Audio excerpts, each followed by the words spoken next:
harms the people. It undermines democracy. When competition is not about ideas, is about who has the deepest pocket, then the country cannot grow. I'm therefore this morning submitting to us that we are in a bad space in many African countries as regards the quality of the politics that we operate. And it's not lost on me that in many African countries today, politics is about life and death. And the competition is cutthroat competition, and throats are actually cut. I'm not speaking figuratively. Throats are actually cut in political contest. Has it not been lost on you that in the recent past, in very few African countries, do you ever hear in many African countries that a loser has picked a phone and called the winner and said, "Brother, we had a good competition. The people spoke." The lingua franca after every African election is one. The elections have been stolen, they have been rigged. So in Africa, elections are either stolen or rigged. They are never lost nor won. And why? The reason is very simple. It is cutthroat. It is not a competition of ideas. It is a competition for occupying a lucrative casino so that the political office, the state house, or the government house is a casino where gambling is perpetuated on a daily basis. And everyone wants to be in control of that casino. So until the day that we are able, Mwalimu Nyerere saw these things. He said, he said that State House is a holy place. He said, in Kiswahili, he said it better. He said, Ikulu ni mahali patakatifu. Ikulu ni mahali patakatifu. The State House is a holy place, and we must never convert it into a den of thieves.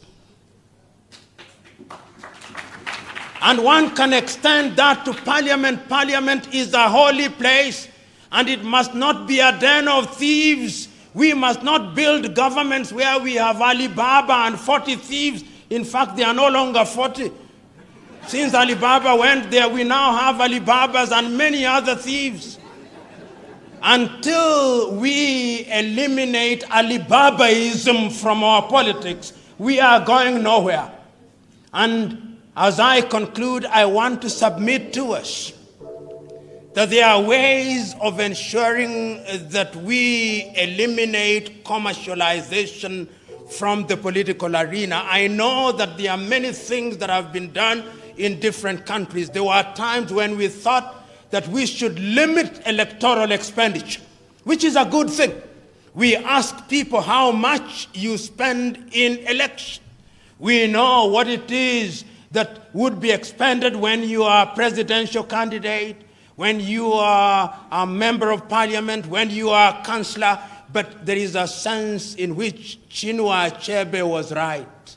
Chinua Achebe, writing in 1958, said of a bird amongst his Igbo people that since man has learned to shoot without missing, a naked the bird has learned to fly without perching. So there is a sense in which now that we have made the laws, the politicians have also perfected the art of ensuring that they expend beyond the prescribed expenditure without being caught. But that is a step in the right direction. The other one is sensitization of the people. The people themselves must be sensitized. I said at the outset that one of the problems in Africa is the assumption, and I want to repeat to us, perhaps we are the better lot, but there is a sense in Africa in which the politician, whether they say it or not, actually believe that we, the electorate, are a bunch of nincompoops. They believe so. Many African politicians actually hold the electorate in great contempt. They think we don't think. And because they have hypnotized us in countries where ethnicity has taken root, they remind us that, if you elect me, then our tribe is safe. If you elect me, then it is our tribe's turn to eat. So we believe that even if he is a thief, he is our own thief.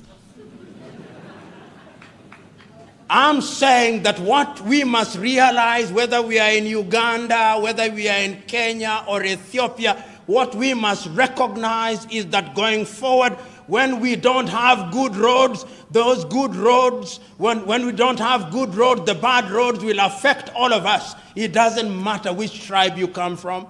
When you can't get medicine in hospital, it is not because of your tribe that you'll get treated. When you don't have good schools, the schools are bad for everybody. And therefore, the time for us is to wake up. I'm now beginning to see people waking up. Look at what is happening in Algeria. The Algerians are telling their leader, oh, you may have been God's gift to us, but even the gods are now tired.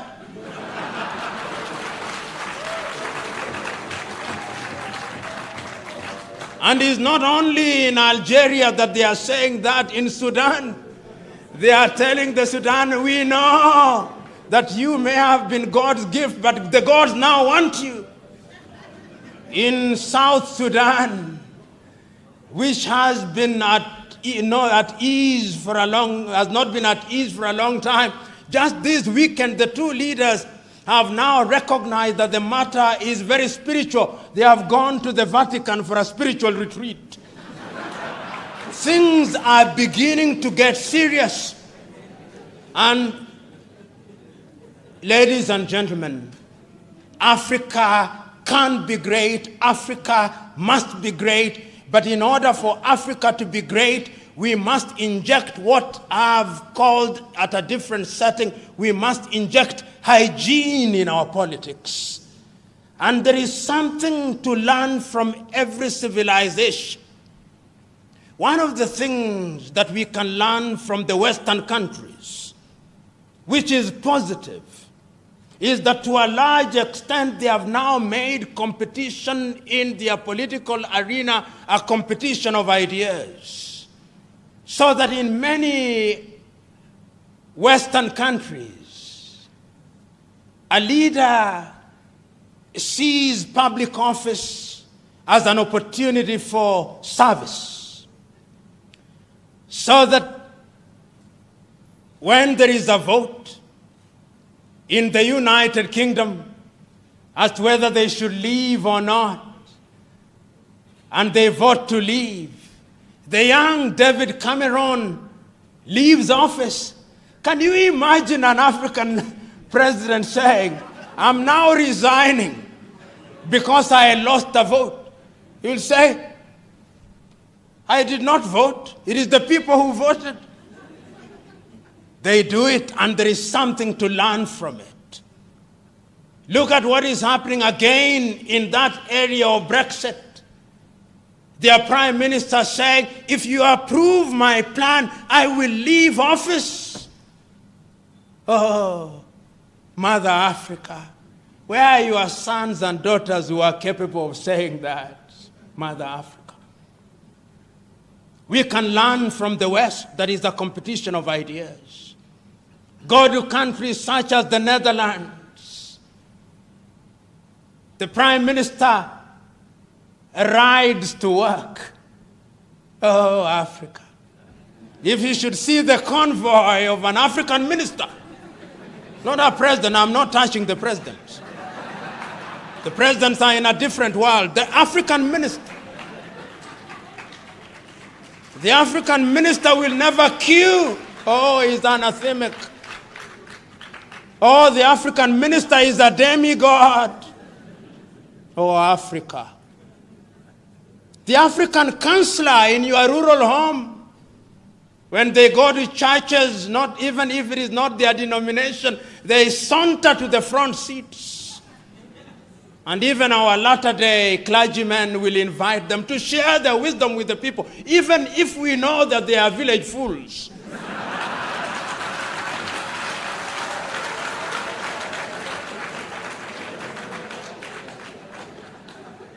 If there is anything that we must learn from Western Europe, is that they have gone through enough problems and they are capable of organizing their affairs, and they have demystified political leadership. We must demystify political leadership going forward. And once we do that, and I think we can do it because I can now begin to see something happening in Africa. Young Africans are beginning to ask searching questions. Africans are beginning to recognize that corruption is a cancer in our body politic. They are beginning to recognize that those who want to buy their votes don't mean well for them. They are beginning to recognize that there is enough money to change their lives if the thieves are eliminated from the political arena. They are beginning to realize that commercialization of politics is a threat to democracy. They are beginning to rise up. And I think that those who have not smelled the coffee will be surprised. They will be surprised when the ground moves from under their feet. They'll be surprised when Africa begins to elect individuals who can demonstrate that they have ideas, because the politics of the 21st century is the politics of ideas and about competition of ideas. Ladies and gentlemen, one can go on and on in such things, but there is no wisdom in flogging a dead horse. As I said at the beginning, I claim no authority on these matters. I merely share my thoughts with you in the hope and the belief that after this, there will be an exercise in cross-fertilization and cross-pollination. I rest my case. God bless.